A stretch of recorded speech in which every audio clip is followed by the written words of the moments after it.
أعوذ بالله من الشيطان الرجيم بسم الله الرحمن الرحيم الحمد لله رب العالمين والصلاة والسلام على من لا نبي بعده أما بعد Esselamu Aleyküm ve Rahmetullahi ve Berekatuh. Değerli Müslümanlar, bugünümüzün en büyük problemlerinden biri olan şərab məclislərində iştirak etməkdir. Elə ki, bir çox insanlar işlədiyi iş yerlərində və yaxud da ki, yoldaşlıq etdiyi insanlarla birlikdə olsunlar deyə onlar şərab içir. Həmən şəxs isə müslümandır, Allahın dininə itaat edənlərdəndir, şərab və digər haram məhsulları qəbul etmir. Amma yoldaşlıq naminə və yaxud da işinə görə onlarla birlikdə günlərini keçirdir. Belə insanlara tövsiyə olunur. Tövsiyə olunur ki, qorx o gündən ki, o gün heç kəsə yardım edə bilməyəcək. Ey Allahın qulu, heç vaxtı xəyalıva gələn fikirlərin Allahdan olduğuna tam olaraq inanma. Şeytan sənə etdiyin əməlləri doğru göstərər və sənə deyər ki, hər kəs öz əməlinin, etdiyi əməlin girovu olacaqdır. Halbuki bu belə deyil. Bəli, əslində bu belədir. Digər məsələlərdə, o məsələlərdə ki, sənin əlində deyil, sən bacarmırsan. Tutaq ki, bir nəfər haram iş görüb, sənin ona adiyyatın yoxdur. Amma o işi ki, sən onunla ortaq olursan, bir məclisdə vaxtınızı keçirdirsən, o orada haram içir, sən isə həmən məclisdə rahatlıqla gününü keçirdirsən və düşünürsən ki, o özü bilər, mən özüm bilərəm, bu elə deyil. Bu barədə dinimizdə ciddi dəlil vardır. Özü də burada şərab deyilir, çünki şərab haram uyuşturucu olan məhsulların ən məşhurudur deyə şərab deyilir. Təkcə şərab məclisindən söhbət getmir. Şərab, narkotika və digər hər hansı bir məhsullar ki, insanı uyuşturur, daha bir növlərini saymayaq. Ola bilsin marihuana olsun, ola bilsin tiryək olsun və digər məhsullar olsun. Həmən məclisdə ondan istifadə edirlər, sən də o məclisdəsənsə, Allah Subhanahu taala Qur'an-ı Kərimdə buyurduğu bir ayəni diqqətinə çatdırmaq istəyirəm. Həmən oxuyacağımız ayə Ən-Nisa surəsi 140-cı ayədir. Və çox maraqlıdır ki, xəlifə Əmir-ül-Müminin olan Ömər ibn Abdülaziz, Allah ondan razı olsun, bir gün onun xəlifə olduğu zamanda bir dəstə adamı həbs edib gətirirlər ki, bunlar şərab içiblər, onlara cəza verilsin deyə. Şərab içənə də dinə görə qırmanc vurulur, yəni onu cəzalandırılır. Və təyin olunandan sonra deyirlər ki, bir neçə nəfərdir, amma bunların içində sən demə biri oruc imiş. Yəni şərab içən deyil imiş. Hətta həmin vaxtı oruc imiş. Amma onlar şərab içirdilər, bu da yoldaşlıq idi deyə onlarla birlikdə oturubmuş və bunları asayişi qoruyanlar həbs ediblər, gətiriblər cəzalandırmağa. Və deyirlər, istəyirlər ki, həmin orucu azad eləsinlər, xəlifə əmr edir ki, xeyr, o orucu da onlara veriləcək cəzanı verəcəksiniz. Deyirlər, axı bu oruc idi, içməyib şərab. O, Ən-Nisa surəsi 140-cı ayəni oxuyur. Əuzu billahi minəşşeytanirracim. وَقَدْ نَزَّلَ عَلَيْكُمْ فِي الْكِتَابِ En izâ semi'tum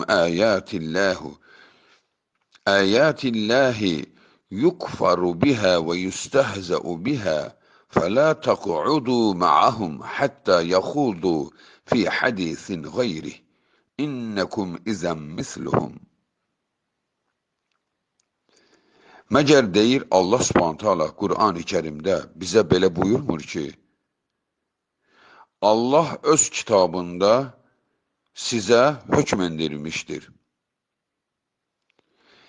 Elə bir yerdə ki, gördünüz Allahın ayələrinə qarşı çıxdılar və ona istehza olunur, heç vaxt belə məclislərdə oturmayın, onlarla birlikdə oturmayın, mövzunu dəyişin, söhbəti dəyişin, əks halda siz də onlardansınız.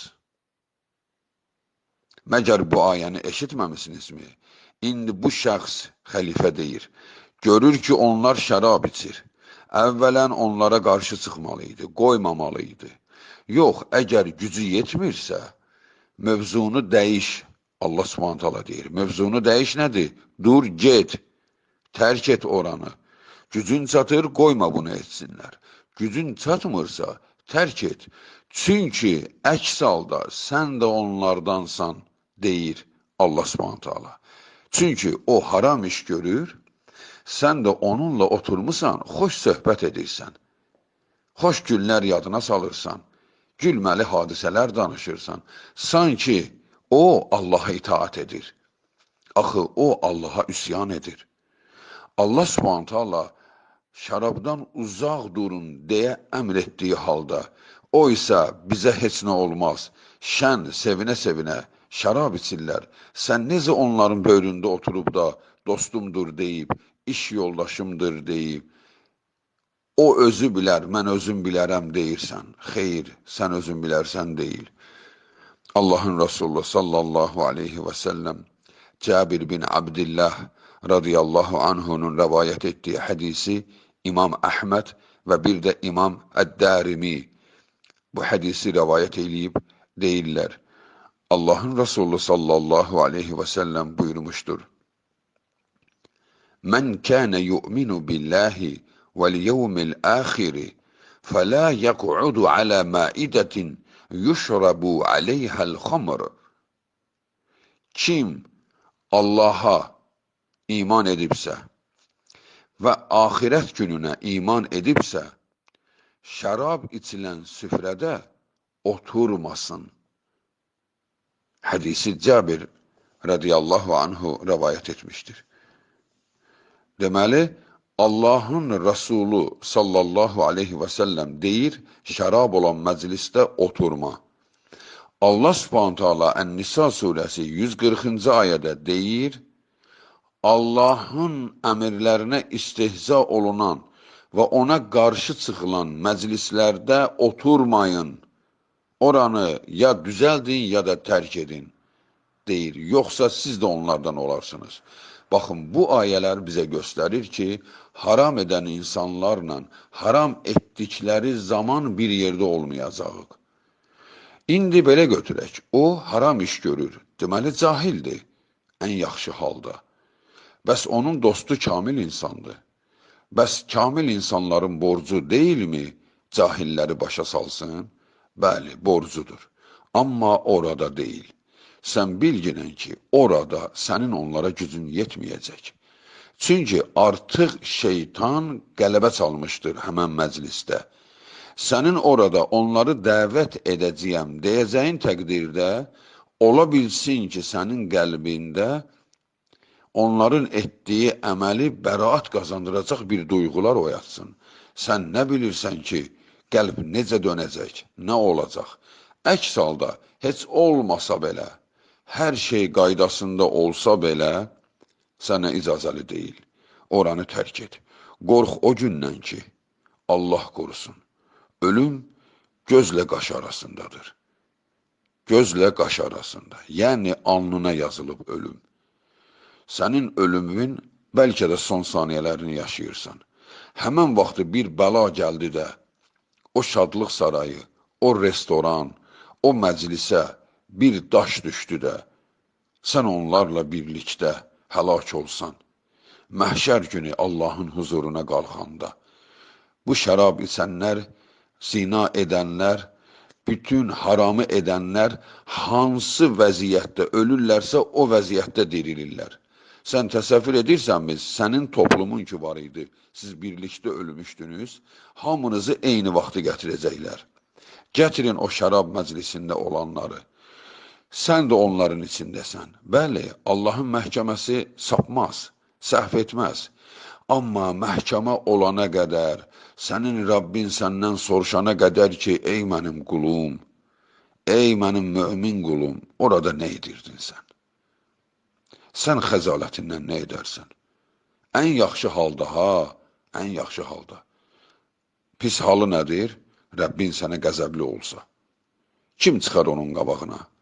Kim səni xilas edər onun əmrindən? Halbuki o sənə demişdi ki, haram yerlərdə qəlbini xoş etmə. Doğru deyil. Bəli, dəyərli müsəlmanlar, kimsə elə fikirləşməsin. İşim oradan keçir, mən nə edeyim? Mən onun işçisiyəm, o mənim müdürümdür. Mənə dedi, gedək oturaq çörək yeyək. Biz getdik, o işdi, mən oturmuşdum. Demə.